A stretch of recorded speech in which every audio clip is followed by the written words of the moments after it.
For Tom E. Curran on a Tom E. Tuesday here on WEEI. Tom E. Curran, how are we doing this week? Tremendous. Thank you guys for holding on. All good. Well, we want your intel from yesterday from Patriots OTAs. We've been playing a bunch of clips from the Patriots Talk podcast. You and Phil Perry, you seem to be pretty impressed by Steph Diggs, not only his presence physically being there, but how he looked on the field. Can the Patriots depend on Steph Diggs? Hey, see, why do you always leapfrog to something like that?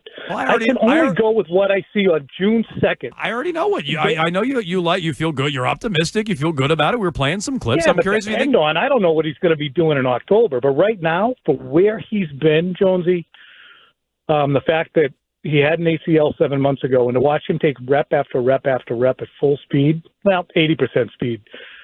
But even being in a 2-minute, catching passes, taking the drills, which were kind of competitive drills in which guys were really racing and cutting, I was astounded that he was in that good a shape to be able to compete at that level.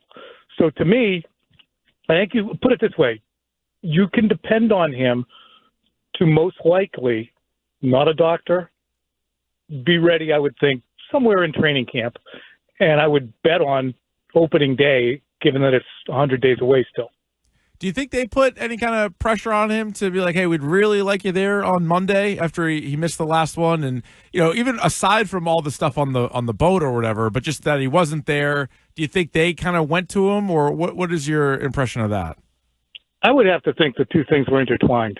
If Scott Zolak, who I trust, is intimating that there are concerns about his buy-in, and then you have the boat video last week, and then he's out there not just in attendance and on the side, but taking part even more than Jalen Polk was taking part.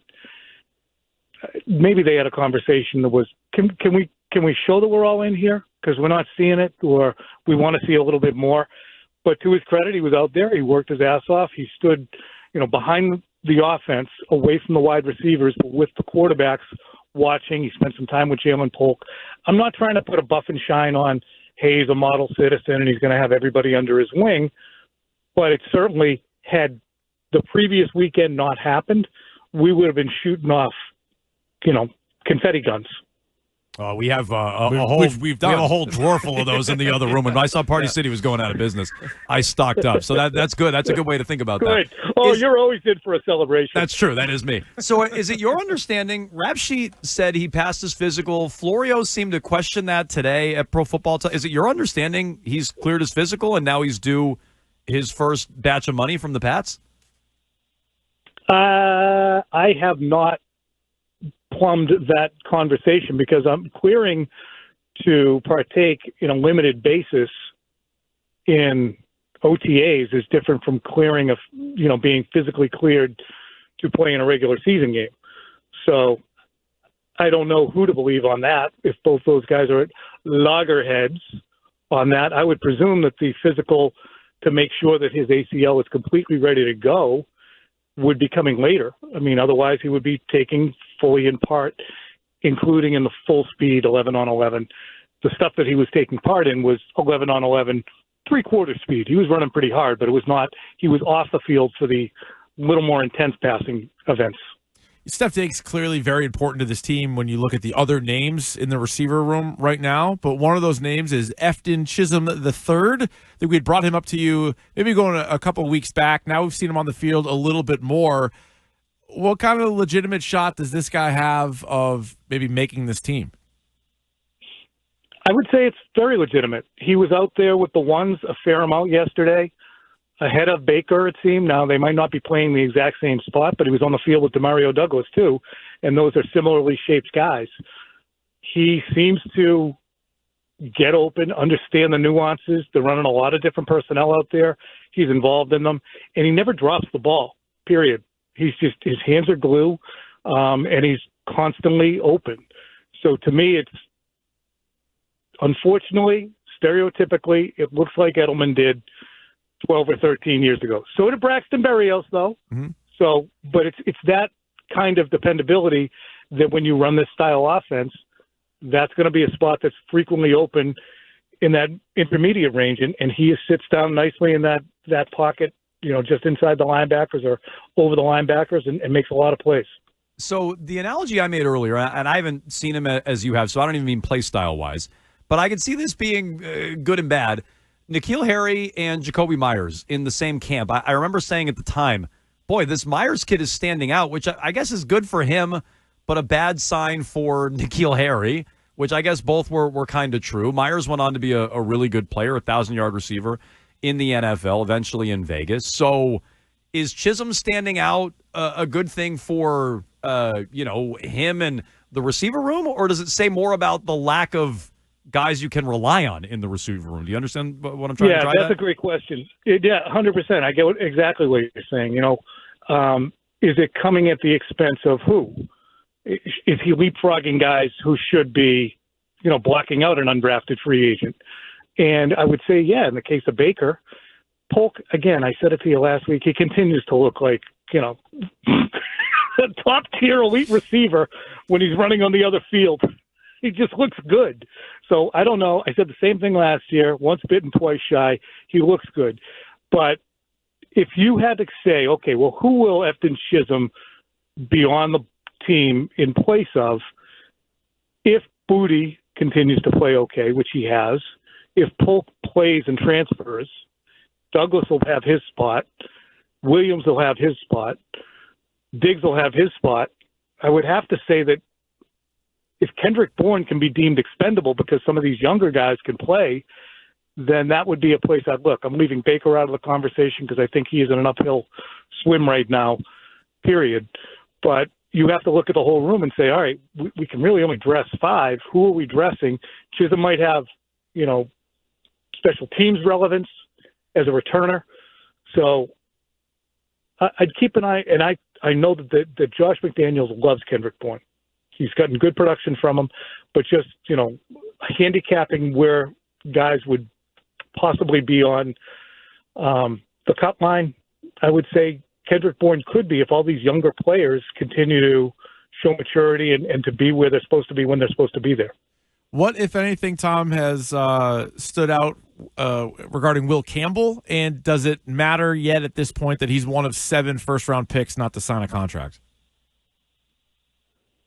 Nothing has really stood out. He's out there all the time, and when you talk to guys, yesterday we talked to Nwenu, they all love the way he carries himself and the way he operates. So to me, he's where he's supposed to be. He's not getting dusted. May had a terrific day, which I'm sure we'll get to a little bit, but I think a lot of that was, the offensive line was screening better than they were previously, because that's really all they're doing. But he looks good. And as for the contract, they're slotted, so there should be no drama. Right. There really should be no drama at some point because there's only so much you can make. They're doing Drake May's contract from last year or something resembling it. I'm not sure how left tackles and quarterbacks are defined when you start divvying up the money, or if it's just a straight slot. I think quarterbacks I think position does, and correct me if I'm wrong, I think position can sometimes be a boost when those rookie contracts are done, maybe a little more guaranteed money or something like that. Tom, you mentioned Drake May and the improvements. We started at OTAs a couple of weeks ago, 4 picks, panic in the streets. He was 9 of 17 last week. You were on EEI Afternoons. I believe you said something like, the throws were inaccurate. It was like a shortstop skipping a throw. Yesterday, he had a much better day, 14 of 16 in competitive drills. And on top of that, it sounds like you were there. I wasn't. It sounds like he was testing the intermediate and deep part of the field more than he had. So what did you see out of Drake May yesterday? He was just really accurate. Really accurate. The ball came out quickly.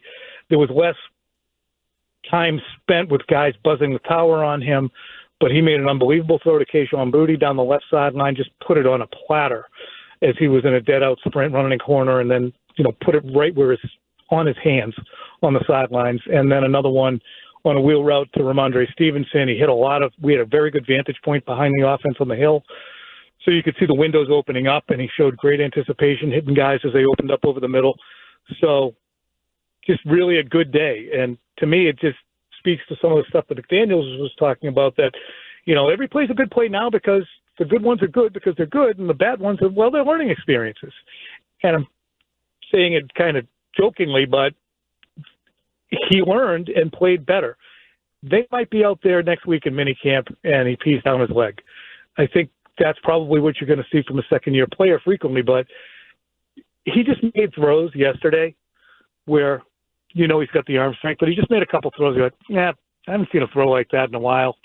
And Tom didn't really throw it that friggin' hard. It didn't explode out of his hand like that either. So it's just a rare chance, and that's where you appreciate the chance in the media to be at these things and have the vantage point to watch these guys throw. You're like, holy crap, what an athlete. Well, speaking of what an athlete, I mean, do you think they're going to let him run and not, run first or anything like that? But we were looking back on it. His second year in college when Drake May was the most productive passing the ball, he also ran quite a bit. Last year, he had a really great, yards per carry. And if you kind of just add what he did last year, he should be maybe a top 5 quarterback in running. Is that something you think they'd be open to? I'm curious to find out myself. Yeah. Because you should employ the ability that he has. It's why you drafted him number 3, not because he was the greatest, most accurate pocket passer you've ever seen, but because of the array of skills that he has and the speed to get to the edge and the speed to be decisive and pick up 15 or 16, on a 3rd and 10 because he's so friggin' fast and decisive and big. So I'm sure that they're going to. Are they going to put him in harm's way with a whole bunch of read options where guys could take a free run at him because he's, in essence, a ball carrier, even if he hands off? I would say that probably isn't going to happen a ton, but until I see it, I don't know. And I think that McDaniels is interesting in the way he's talking right now, in the way he's inferring that he's open to a lot of new ideas, whether it's provided by his fellow coaches or things that he's gleaned in the college game and the pro game during the year off last year. So I don't think it's going to be a mimeograph, fax, carbon copy of what they've always done. I think he will tweak things to take advantage of May. Okay, so I was actually just about to ask about that. I know you guys are very limited in what you can actually pass along formationally and in terms of plays they run and things like that. But I was just going to ask about that.